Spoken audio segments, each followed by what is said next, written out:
का नाम है विश्वकर्मा पूजा। विश्व आज कैसे खड़ा है, विश्व के लोग आज जिंदा कैसे है, इनका उत्तरोत्तर विकास कैसे हो रहा है, तो सब का कारण है कर्म। विश्व माने संसार और कर्मा माने कर्म।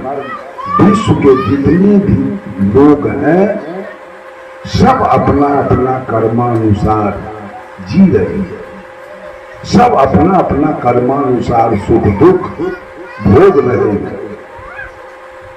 कर्म ही प्रधान है। Work is worship. जो कर्म नहीं करेगा उसके जीवन में खुशहाली कभी आ नहीं सकती। भगवान सदगुरु कबीर कर्म करते थे, रात रात भर कपड़ा बुनते थे, मोहम्मद साहब बकरी चराते थे, ईसा मसीह भेड़ी चराते थे, भगवान कृष्ण गाय चराते थे, विश्वकर्मा जी लकड़ी और लोहा का काम करते थे, रविदास जी जूता टापते थे और सुपच भगत सूट डगरा बीनने का काम करते थे। सब लोगों ने काम किया। कर्म ही प्रधान है। जब आप कर्म करेंगे तो आपके जीवन में सुख निश्चित रूप से आएगा।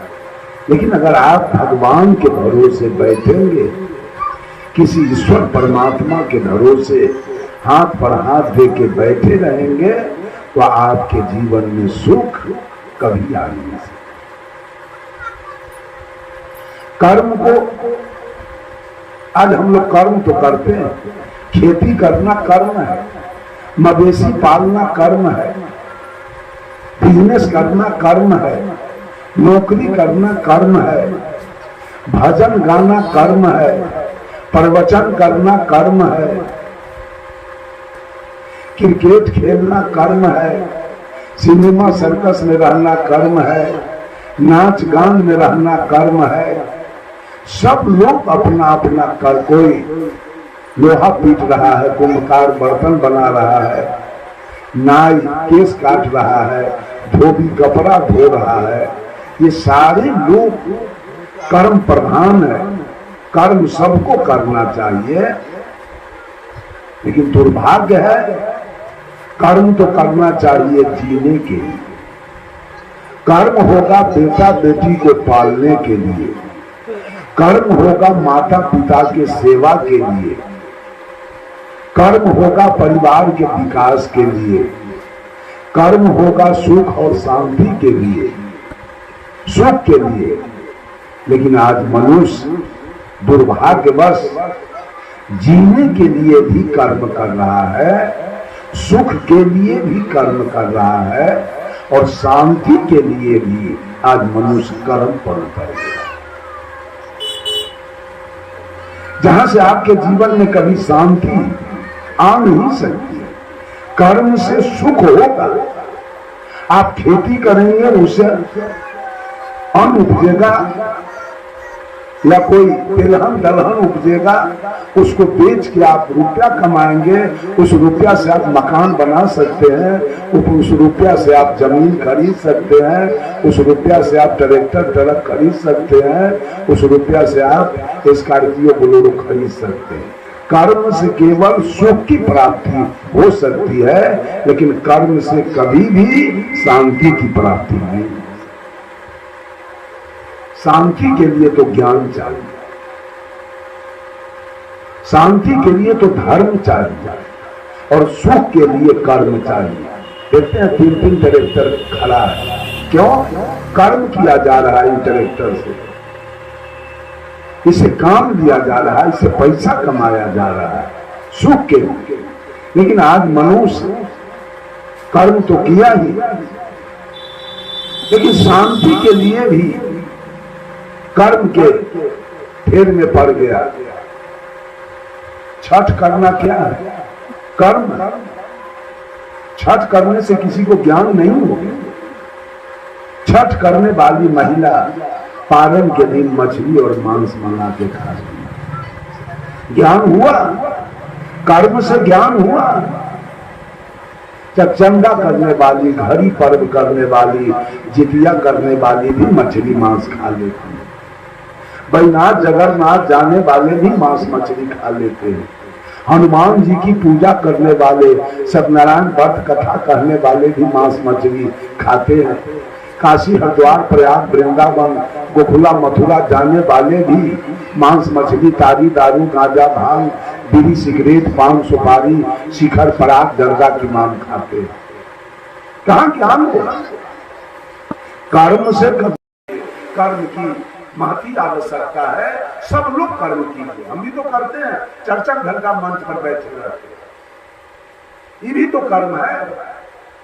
मंच पर बोल लेना इससे कल्याण होने वाला नहीं, भी कर्म है। इसे रुपया कमाया जा सकता है। ज्ञान उसका नाम है जो बोले और उसके अनुसार चले, तो उसका नाम क्या? कबीर साहब कहते हैं, कथनी करनी करे सो पुत्र हमारा, कथनी कथे सो नाती, रहनी रहे सो गुरु हमारा। हम रहनी जो मंच पर केवल बोले और चले ना, उधर जाके सिगरेट पिए, उधर जाके बीड़ी पिए, उधर होटल में बैठ के चाय पिए, उधर दलाली मारे, उधर घूस मारे, उधर बेईमानी करे, उधर मिलावटबाजी करे, तो कबीर साहब कहते मेरा नाती।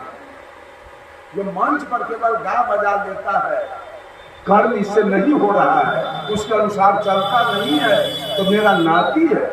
और नाती से नाना का रिश्ता बड़ी दूर होता है। नाती होता है बेटी के बेटा, नाती होता है बेटी के बेटा। तो साहब कबीर ने कहा ऐसे लोग मेरे नजर से बहुत दूर हैं, नाती हैं, केवल कथनी करते हैं, करनी इनके जीवन में एक पैसा नहीं। अब आप करनी करे सो पुत्र हमारा, अब जो बोलता है उसके अनुसार चलता है, करके दिखाता है, आचरण करता है, वो मेरा बेटा है। खून का रिश्ता है, बेटा से बाप का डायरेक्ट खून का रिश्ता है। कहा ये मेरे खून का रिश्ता है, ये मेरा बेटा है। जो करनी करता है, कथनी करता है, तो उसके पीछे करनी भी करता है। और कहा रहनी रहे सो गुरु हमारा। और जो कथनी और करनी कब तक है? जब तक हमारे अंदर रहनी नहीं आ गया। रहनी रहे सो गुरु हमारा। सदगुरु कबीर कहते जो रहनी में आ गया वो मेरा भी गुरु है, वो आगे रहता है, मैं उसके पीछे। सदगुरु कबीर में कोई अहंकार नहीं था।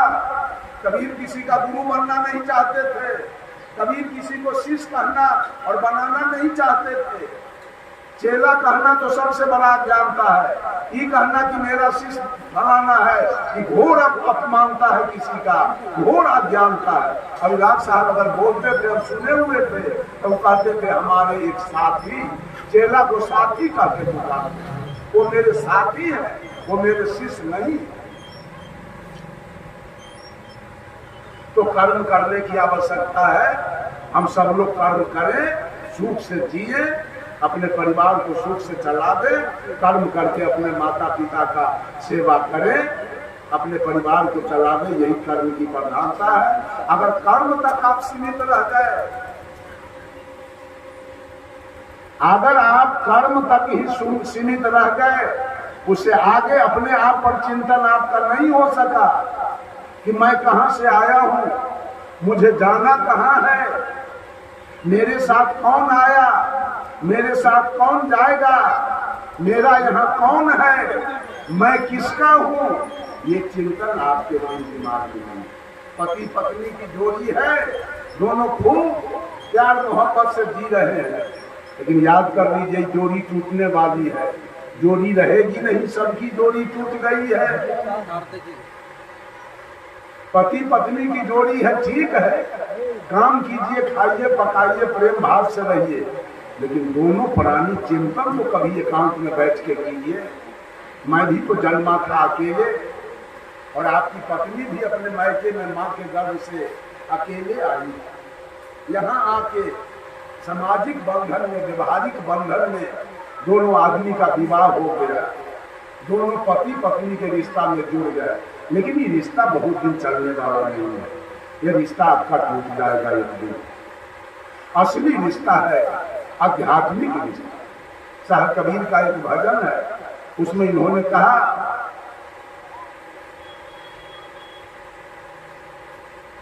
अरे ऊंच नीच कुल की मर्यादा आश्रम वरण बिचारा।